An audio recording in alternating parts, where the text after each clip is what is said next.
Wagwan everybody on YouTube, my name's Kobe, and welcome back to Nimbus Gaming, and shouts out to all my fellow Tenno. Today's video will be looking at the new weekly rotation, covering October 20th through 26th. So we'll be looking at this week's rotation when it comes on to Incarnons, the EDA and all that stuff. I guess Organ cells? Yeah, I actually do need some of these.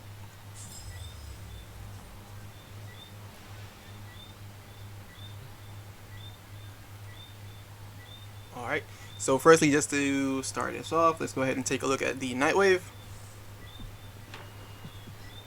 So, as you guys can see, I pretty much just only have 2 weeks, well, 2 levels left, which is awesome.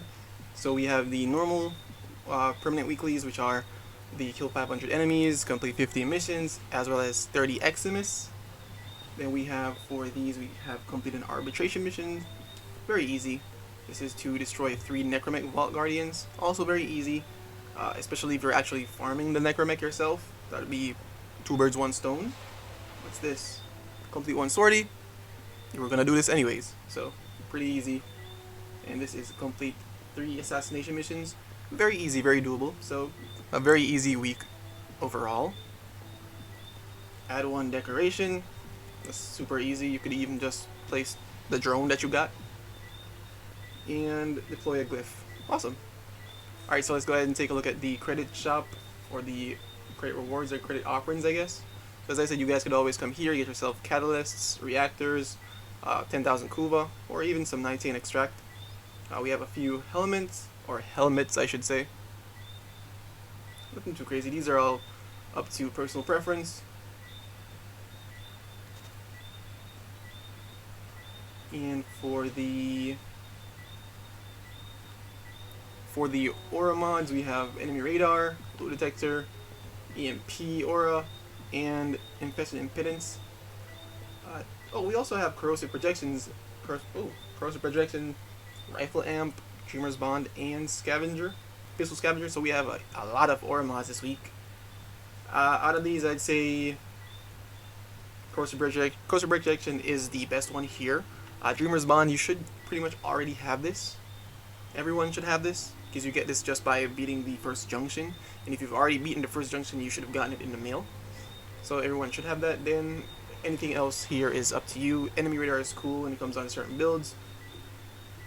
This is for the Harpak. I've never used that weapon. And bursting mass for the Mutilus Quanta. And we have a few skins, a few weapons, the Jaw Sword, the Pangolin, Dark Dagger, Dark Sword as well. Then we have mods for Ivara, Loki, and Mirage. Prism Guard is actually a cool mod, but it does tank your duration, so keep that in mind. Alright, so seeing that we've looked at all of that, let's go ahead and take a look at this week's Incarnon rotation and the frames in the circuit. So let's go ahead and take a look and see exactly what we got here. Alright, so looking at the normal circuit, we currently have Excalibur, Trinity, and Ember. All of these drop from doing assassination missions, so nothing's too hard to get. If you haven't gotten these already, I'd say just go with either Ember or Trinity, because most likely most people tend to pick Excalibur as their starting frame. If you haven't and you want to try them out, go for it. But realistically, these are all, you're able to get these very quickly just by doing a few assassination missions. So it's really whatever you're liking, or whichever one you need for the helmet. Right? And for the Steel Path version of the circuit, let's see what Incarnons we have this week.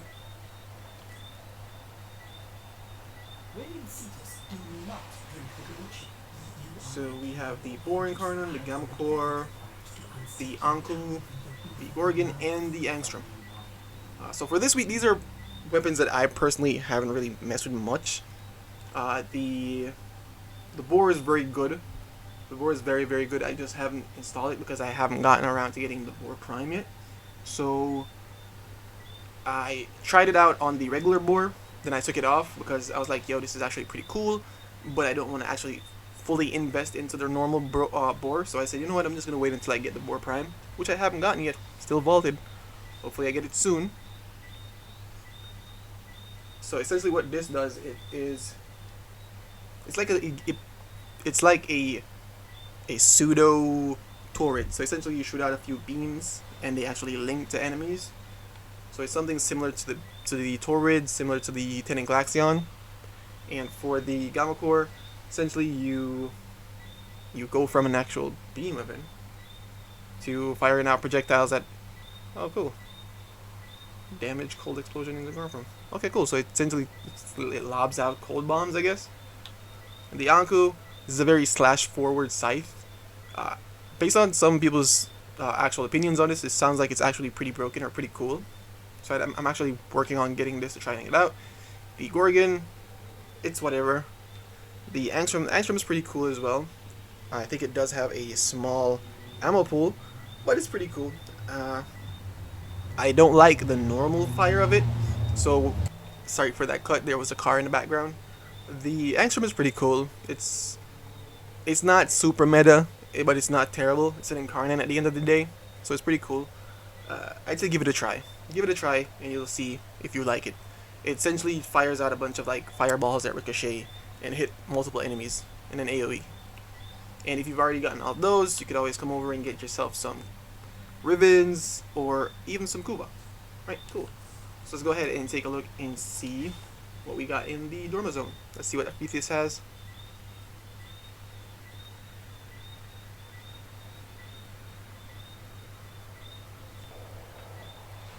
Alright, here we are in the Dorma Zone. Let's go ahead and take a look and see exactly what Acrithis has in her shop. Also, I want to say thank you guys for liking and subscribing to the channel and all that stuff. I really do appreciate it. Alright, let's see. Browse wares. Alright, so she has a... Okay, cool. She has a Forma blueprint, which, if I'm being honest, I don't think a single Forma blueprint is worth 10 Pathos clamps. Not in my opinion. She has a primary arcane adapter. You can get this from Teshin for Steel Essence. If you haven't gotten around to Steel Path, you wouldn't really have many of these the primary arcanes. So this isn't worth it either. Melee Ribbon mod, that's cool, that's cool. Yeah, so there's Kuba as well. Yeah, 5,000 Kuba for 10 Pathos clamps isn't something I'd recommend getting. So out of this week, if you need some more ribbons, go for them. Alright, so let's go ahead and hop out of here and then go visit Teshin in the relay.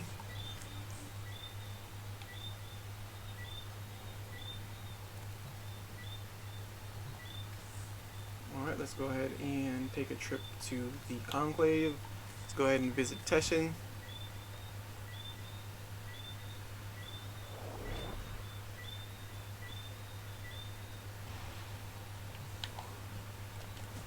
Let's see exactly what Teshin got this week. Steel Path Honors. Ooh, so he has 30,000 Endo, so if you guys need some Endo, you can get it. I actually do need some Endo, so I'll probably go ahead and get this myself. I do have enough. Yeah. Some people may say it's not worth 150 Steel Essence, but it's okay in my opinion. If you have it, get it. Because I'm not really one to go endo farming, so I'll take any endo that I can get. I play Steel Path missions up pretty much every day, so I'll get that back in no time. What do you have here, Darbo? Nothing. Alright, so essentially let's just go and to the Sanctum so we could go ahead and see exactly what's going on in... Oh, before we even go there... Oh, cool, nice, thank you. We got the yellow Archon here this week, so Naira, so we have the Amber Shard, so you want to go ahead and get that. So first mission's rescue, defense, and then the showdown. Pretty chill week. Hey, if it isn't a spy mission, I'm okay with it. I'm more than okay with it, as long as it's not a spy mission. So let's go ahead and visit the Sanctum. Will you click? Yeah, the cursor on Switch or on controller just in general, I probably could make it faster, but yeah, I digress. Alright, so now that we're in the Sanctum Anatomica, please remember, guys, that once you get to rank 5 with the Cavia Syndicate, you're able to speak to her or friend Bird 3 over here, and you'll be able to get a Archon Shard by going to Shiny Treasures and getting it for 30,000 rep. Awesome. Right? And also, once you get to rank 5, you'll be able to take part in EDA, which is, well, Deep Archimedea and then Elite Deep Archimedea. So this is something that you guys would want to do because you get a lot of rewards from here. A lot of shards, a lot of legendary arcanes, well, legendary melee arcanes. So yeah, so let's see exactly what we got for this week. Oh, this is actually a pretty good chill week, or a pretty good week for me when it comes down to frames. I got Nova and Mag. Ureli is cool as well, but I didn't really have the best build for Ureli right now. I think her prime is going to come out pretty soon, so I didn't want to dump too much investment into the base frame. We got Rauta, Canter, and the Praetos. That's pretty chill. That's actually great. For personal modifiers, we have secondary secondary wounds. Essentially, you'll gain a puncture proc for every time you take damage. Abbreviated abilities, you won't be. Oh, your abilities are lasting extremely. Oh, they're cut into half. Gear Embargo, you won't be able to use Gear, and pickups do not heal, and health orbs cannot be picked up. That's okay. I'm cool with that. So for this week's missions, we have a Survival, a Disruption, and Exterminate. So pretty chill week, I'd say.